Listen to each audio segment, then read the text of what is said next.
Olá pessoal, tudo bem? Eu sou Edmilson Sá, do canal Ednews e Cultura Pop, e hoje trazendo mais uma análise de uma obra maravilhosa, Coração das Trevas. Ou seria Coração nas Trevas?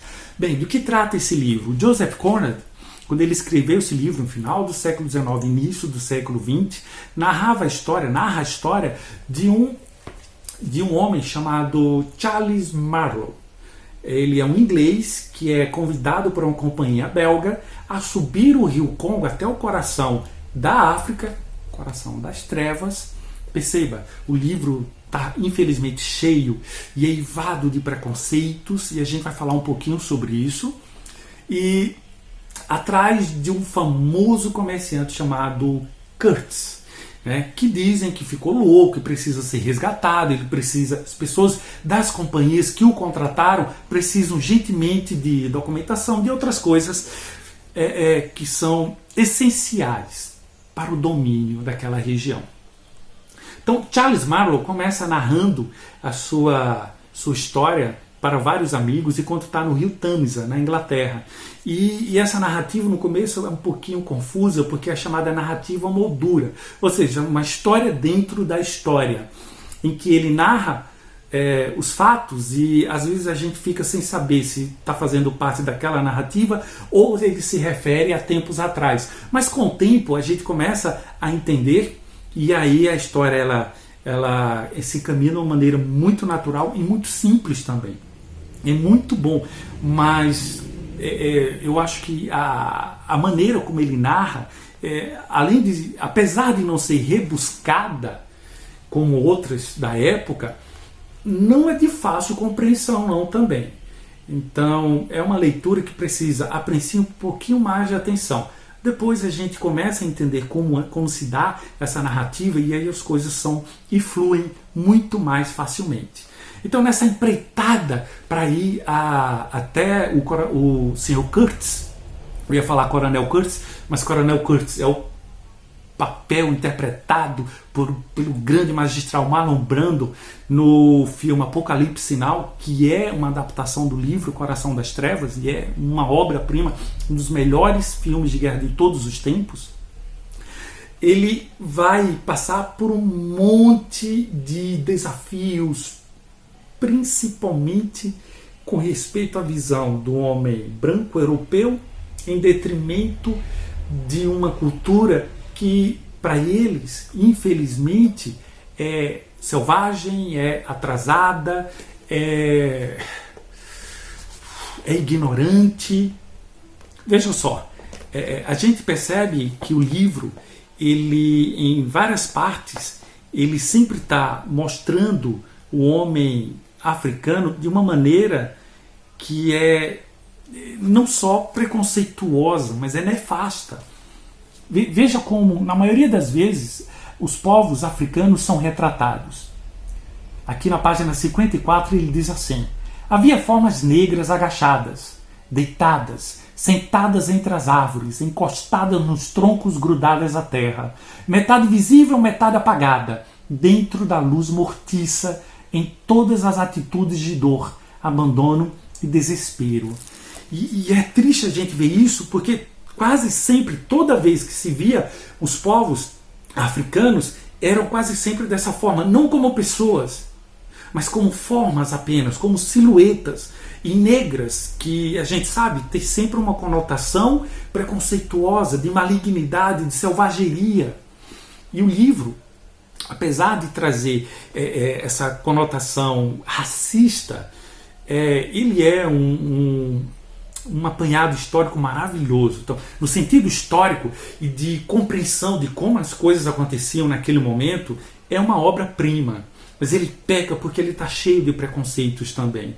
E de coisas que na época eram as verdades. Só para a gente ter uma ideia, por volta de 1875 e até 1914, quando começou a Primeira Guerra Mundial, a gente dá à história o nome de imperialismo, ou neocolonialismo, uma época em que as grandes potências europeias se sentiram no dever, no direito, na obrigação de ir até continente africano, continente asiático e até a América do Sul, com a missão civilizatória. Sério, hoje é absurdo, mas naquela época se falava muito do fardo do homem branco, por incrível que pareça. Era um homem bom, branco, que tinha um fardo, o peso, a carga, a responsabilidade de levar os povos africanos à civilização. Era assim que as coisas aconteciam naquela época.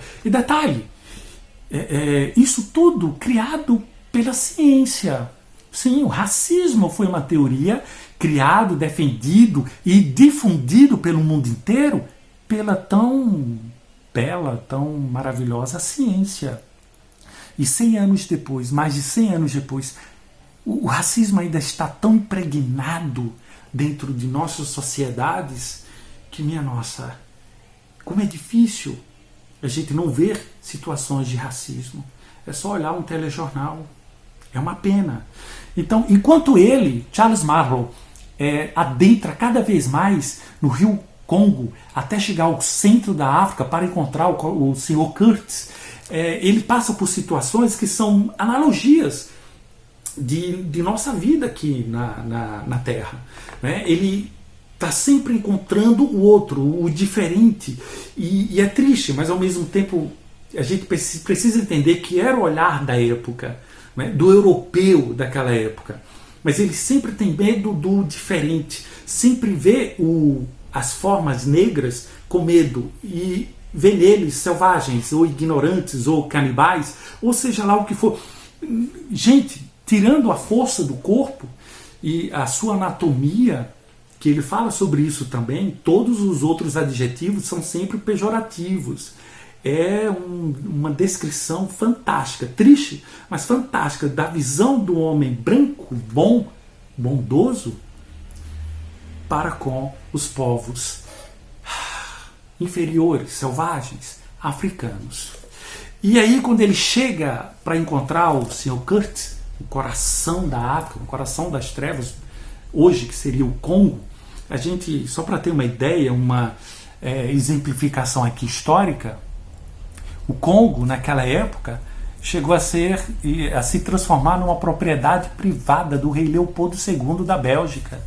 E enquanto Leopoldo II transformou todo o Congo numa fazenda de veraneio, pelo menos 10 milhões de congoleses foram exterminados. 10 milhões de congoleses exterminados. E das maneiras mais selvagens e brutais que a gente possa imaginar. Decapitações, amputações, estupros, queimados. Tem até fotos que mostram crianças sendo enforcadas enquanto a pessoa que comanda o enforcamento lê a Bíblia para eles. Gente, como a selvageria partiu não dos povos africanos, mas do branco bom europeu. Como a selvageria está sempre partindo de onde a gente acha que ou a gente foi acostumado a pensar ou a aceitar que são os civilizados. E no fundo, é de onde saem os maiores atos de selvageria. Então, nessa empreitada dele até encontrar o Sr. Curtis, se criou uma coisa também que é fantástico. Ele não vê o Sr. Curtis ainda, ele não sabe a forma do Sr. Curtis, mas todo mundo fala tão bem dele, todo mundo elogia tanto, mitificou tanto a imagem do Sr. Curtis, que ele começa também a idolatrar o cara sem nem conhecer. E é engraçado que isso é tão a cara do Brasil. As pessoas idolatram tanto o outro, nem sabe quem a pessoa é, nem conhece, mas já se cria um mito de que aquela pessoa é fantástica, maravilhosa, vai salvar todo mundo. Eu falo isso porque só existe duas pessoas aqui na Terra que eu me prezo a idolatria. Uma foi meu pai, já falecido, outra é minha mãe. E eles, para mim, sim, eu os idolatro, porque são as pessoas mais importantes da minha vida, e são as pessoas que eu conheço e que eu luto para ter um pouco daquilo que eles são, que eles representaram para a minha vida.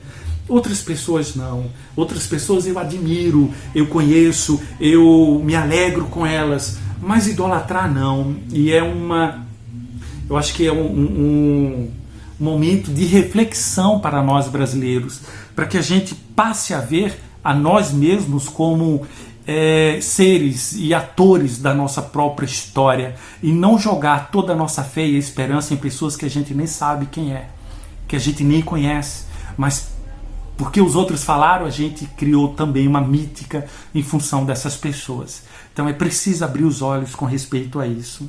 E por fim, ele encontra o Sr. Curtis.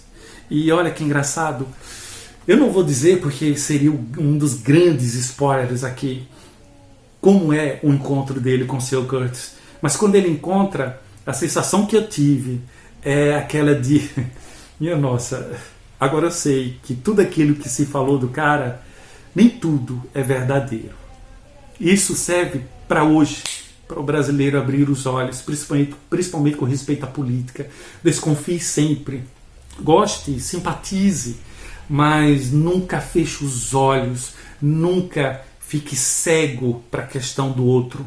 Sempre veja-o como alguém que é um par seu e não acima de você e não melhor do que você.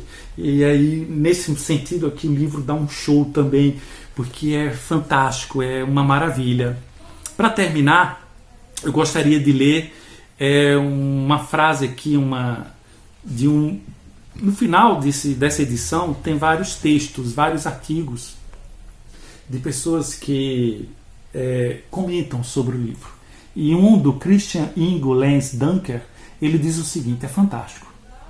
Coração das Trevas é a história de uma dupla viagem, a do homem até as trevas de seu próprio coração, a voz mais íntima de sua loucura, mas também a do europeu rumo ao desconhecido africano em sua empreitada de colonização. Quando Francis Ford Coppola filmou uma versão dessa história, reproduzida no morticínio americano provocado na Guerra do Vietnã, descobrimos que a colonização não terminou, que ela recomeça cada vez que queremos levar o bem e a salvação ao outro, a quem destruímos e destituímos de sua língua e de seu marfim branco e reluzente cada vez que nos tornamos imunes e insensíveis à sua fome, e cada vez que construímos nossa solidão nas trevas para onde queríamos levar a luz. Gente, que frase espetacular. A gente valeu a pena levar civilização aos povos africanos, mas que na verdade só lhes trouxeram horror. Valeu a pena salvar aquelas pessoas, matando-as, exterminando-as, destituindo elas, tirando elas de seu marfim, de suas terras, de suas posses, de sua cultura, de sua língua. Valeu a pena ser esse branco civilizatório?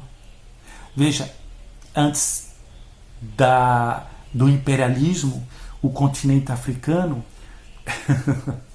nunca foi um continente pobre.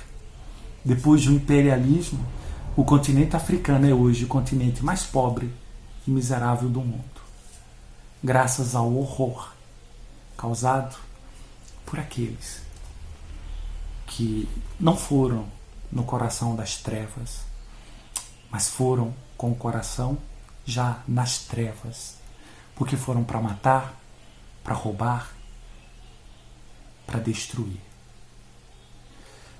Uma obra-prima aí da literatura universal, espetáculo, e que nós aprendamos um pouco mais sobre ele e sobre nós mesmos, e que tiremos nossos corações das trevas, e que quando olhemos e quando olharmos para os outros, não vejamos os outros com os nossos olhos, mas que busquemos ver os outros como eles se veem, E aí, quem sabe, a gente vai começar a tirar de nós o preconceito que há séculos tem dividido, tem separado e tem matado tantas pessoas em função simplesmente da cor da pele. Pessoal, Ednews e Cultura Pop sempre trazendo aqui uma análise de uma obra maravilhosa para vocês. Hoje foi Coração nas Trevas, porque a África nunca teve trevas, nunca foi trevas. Quem levou as trevas foram os brancos europeus. Ednews e Cultura Pop sempre trazendo uma novidade para vocês. Gostou do vídeo? Dá aquela curtida, se inscreve no canal, deixa o teu like, compartilha e até a próxima.